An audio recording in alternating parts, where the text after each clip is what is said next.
Kung wala ka pang account sa YT, gawa ka muna. Click Setting and click Account and Backup. Then, click Manage Accounts.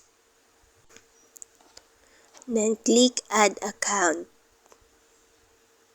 Find Google. Then, click it. Pagkatapos nyan, wait for a second lang. Then, click Create Account. Then, click for Myself. Fill the details. Then, after nyo po ma-fill yung mga detalye, click Next. Fill the basic information. Then, after nyo po malagyan yan, click Next. Yan, ikaw na po bahala kung ilalagay nyo na email. Create your password. Huwag nyo pong kalimutan kung ano pong nilagay nyo na password. Then, scroll down lang po.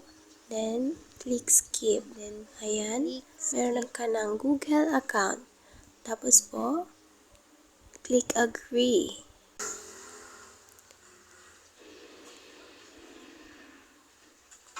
Back natin, punta tayo sa YouTube.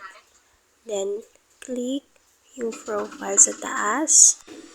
Then, click yung existing account natin. Then, click natin yung ginawa nating bagong account. Click mo yung profile ulit.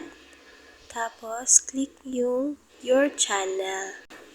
Then, after that, ikaw na bahala kung papalitan mo yung name ng YouTube channel mo. And after that,